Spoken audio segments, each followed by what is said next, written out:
Howdy, who all my stock market gamblers? Welcome today. I'm Tall Mike. So glad you're here. What do we got going on? Well, we had that first down leg in the market, right? And now we've rallied back up like nothing's happened, right?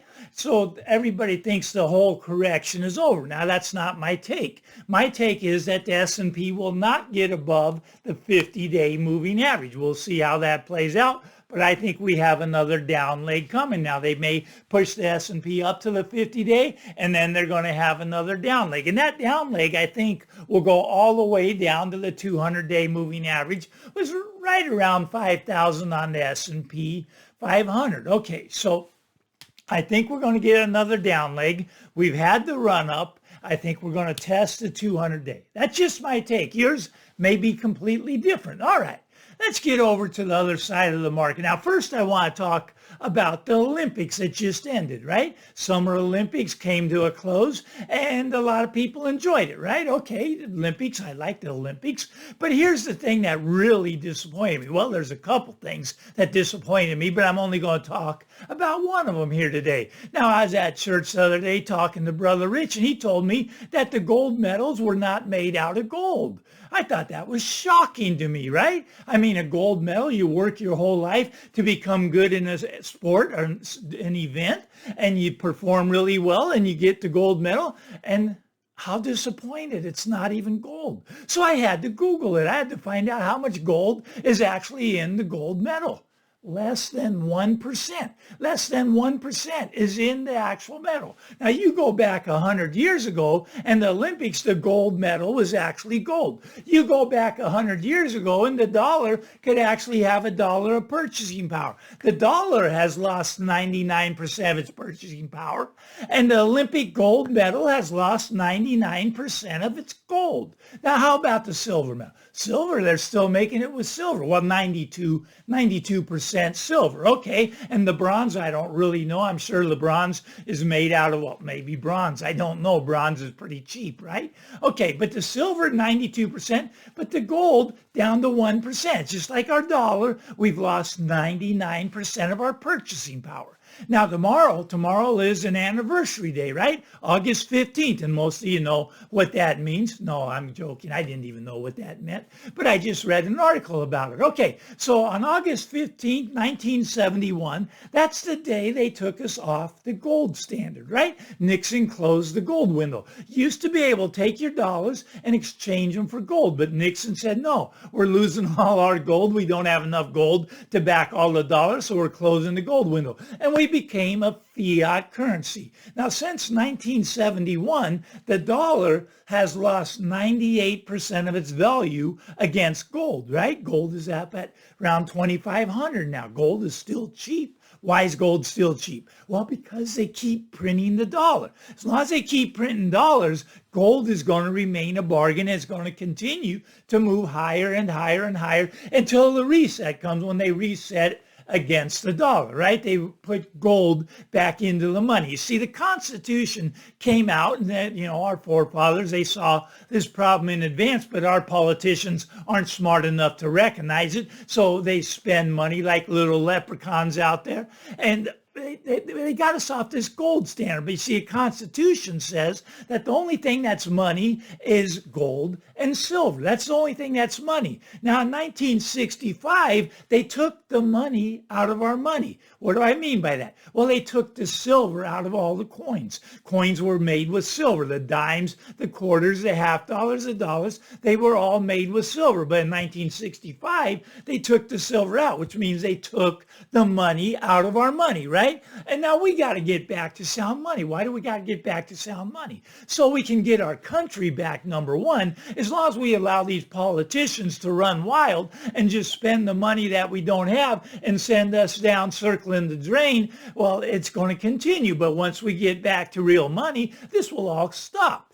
Now, do you realize that if we were on real money, you would have much fewer wars? Now, why would you have less wars? Well, because you didn't have any way to pay for them, right? Now, right now, we can just print what? We do print billions and billions, and we just send it over to the Ukraine. We send it all around the world. Wherever there's a war, we pay for them. We're the United States. But if you had real money, they couldn't do that. They couldn't pay for the wars. So the wars would have to come to an end. You see, you get back to real money, you get the power back to the people. You take it away from the politicians, you take it away from the Federal Reserve, and you give them power back to the people. Real money, when you hold your money and it's real, you now have power. Right now you're holding dollar bills, no real power there, because they can print as many as they want of those and they can make you completely worthless, right? They can make your dollars go to zero. You see, we got to get back to the real stuff.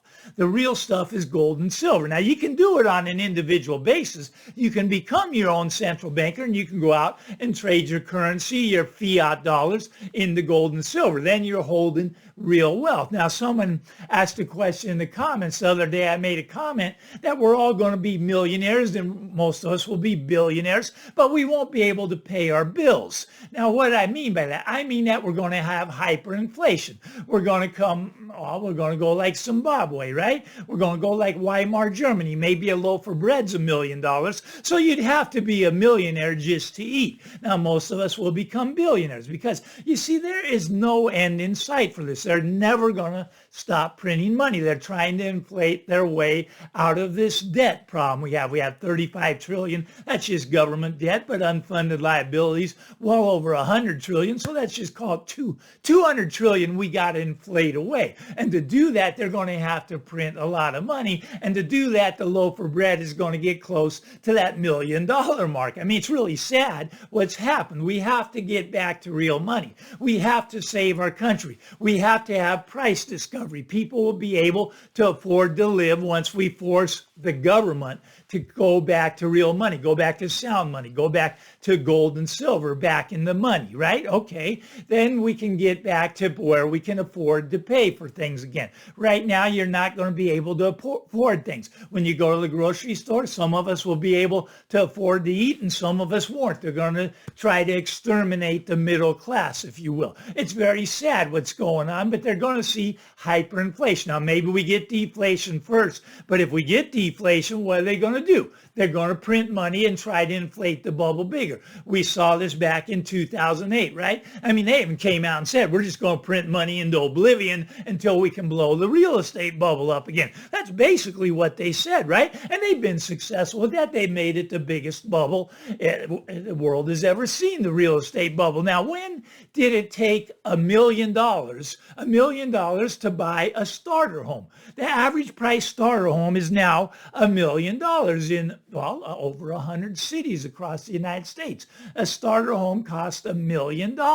I mean, that's crazy. Now, soon I say a loaf of bread's going to cost $1 million, but my point is that they just print the money into oblivion. Your house is not really going up, right? Your house is staying level, and the value of your purchasing power is just getting destroyed. Now, your house compared to gold, oh, your house is going way down, way down, way down. Everything's going way down compared to gold. Gold is real money, right? Even Bitcoin's down 50% compared to gold, right? In the last 3 years. Now, I know if you bought Bitcoin at a nickel, you're way ahead of the game, and maybe you should take some off the table before it starts to drop some more. That's just my take, but I like Bitcoin. I gamble on Bitcoin. I like Bitcoin. It's kind of taken some of the money that would have flown into the gold market, would have flown into the silver market, so it's kind of suppress those markets a little bit, right?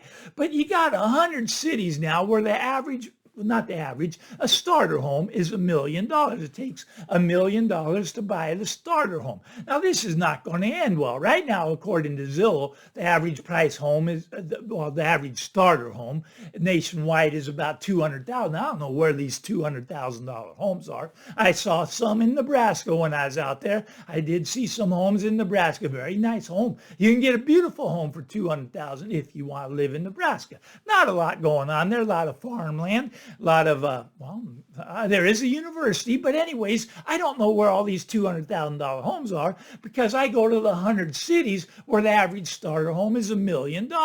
And people can't afford this, right? People can't afford to buy the average starter home. As a matter of fact, the average age of the first-time home buyer is now over 35 years old. Now, I bought my first home. Wow, I probably about 22.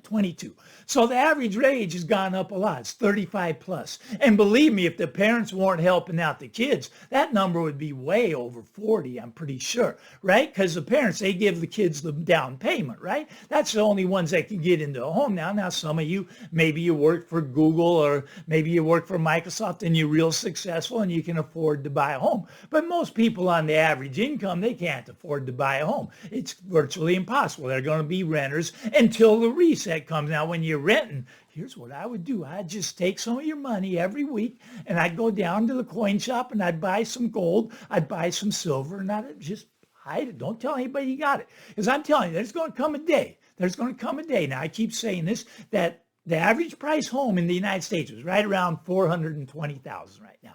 You're going to be able to buy that for 500 ounces of silver. What's the price of silver today? I don't know, $27. Let's call it 30, right? So $15,000. You put $15,000 in silver. You just hold on to it, right? Until the reset comes. That $15,000 will buy you that $420,000 home. Now, is that silver going to go up that much? It's possible. Is the home going to come down? Very possible. I think they'll meet somewhere in the middle, right? Okay, but you know, it's happened before. What's happened? It's happened in 1980. It took just under 800 ounces. Just under 800 ounces of silver could buy the average price home. And when the reset happens, it's going to happen. You'll be able to buy the average price home for 500 ounces of silver. But Mike, what if you're wrong? What if I buy the silver and it doesn't reset? So you're going to be holding a monster box of silver, a monster box, 500 ounces. They're beautiful, beautiful. Oh, I love them, right? The silver eagles. Oh, so you're going to hold on to them, right? And maybe you make a little money, maybe you lose a little money. But I think there's a reset coming. I don't think we have that much time. I think it's starting to become inevitable. You see, this cannot continue onward forever, right? They can't continue to print. Right now, you see, here's what the government does, right? The tax dollars come in. Okay, tax dollars come in. Well, let's say 3 trillion come in, right? Okay, maybe 4 trillion. What do? They go out and spend twice as much. 3 trillion come in, they'll spend 6 trillion. 4 trillion come in, they'll spend 8 trillion. How long can you go on doing this? What about your personal life, right? Let's say you make $70,000 a year. Every year you spend $140,000. How long do you think you're going to survive? I don't think you're going to survive that long. My point is, this can't go on forever. We're printing $1 trillion every 100 days, right? So the reset is inevitable. And now I don't know, maybe we have 2 years left. Maybe we have 3 years left. Maybe we have 3 days left. Nobody knows for sure when that reset's going to happen, but it's going to come and it's going to be forced upon the government. You see, the government, they aren't going to do it themselves. They're just going to spend us into oblivion. What's going to happen to the middle class? Middle class is going to go down to the poverty level. Middle class is going to become the new homeless level, right? They're going to destroy the middle class. Middle class is getting obliterated. They want to wipe out the middle class. They're just going to extinguish us. Now, they can't fix the middle class. The country's done, because then you just have the extreme rich and the extreme poor. There's going to be a lot more poor than the few at the rich. And then you get the revolt, right? I mean, you get the revolt. That's what's going to happen. But that's what's going on right now. It's a slow process, right? Middle class slowly getting wiped out. Look at 4 out of every 10 people do not have enough money to pay their bills. 40% of Americans cannot pay their bills. They cannot. They need more debt. They go farther and farther into debt. They fall farther and farther behind. 40%. That is a record number. 4 out of 10 do not have enough money to pay their bills, so they go farther and farther into debt. Okay, so they put it on credit cards. They buy now, pay later, but those credit cards are getting maxed out. And the delinquency rates, what's happening to the delinquency rates? Shooting straight up, right? Straight up. The delinquency rates are 8, 9, 10% on credit cards now, and headed higher because nobody's got a way out of the hole that they dug for themselves. Yeah, there's going to be a reset. Yes, I don't know know how it's all going to play out. But I do know that it's inevitable. I do know that it's coming, and I think it's here within the next couple of years. Maybe we got 3 years left. I don't know. But do we have 5 or 10? No, we do not. Not at the continued course that we're on right now of printing money into oblivion, of printing $1 trillion every 100 days. We don't have much time left. My advice, get some real money, get some real wealth. I mean, everybody's got $30, right? $30. Just buy one if you're poor. Just buy one and hide it. Man, you're gonna thank me someday. That one could turn into 300, could turn into 3,000. You really don't know exactly what it's going to happen. But you do know that something's got to happen because the course is unsustainable. And the government that we have now, we have to get rid of these people. We have to bring in the ones that will accept sound money and give the power back to the people, not the power to the government. The government's got all the power right now, and that's not how it was supposed to work out at all. The power was supposed to remain with the people, and that's why the Constitution says only gold and silver are money. If you like this stuff, give me the thumbs up, punch the subscribe button, get out there, everybody. Have a great day. We'll talk real soon. Bye-bye now.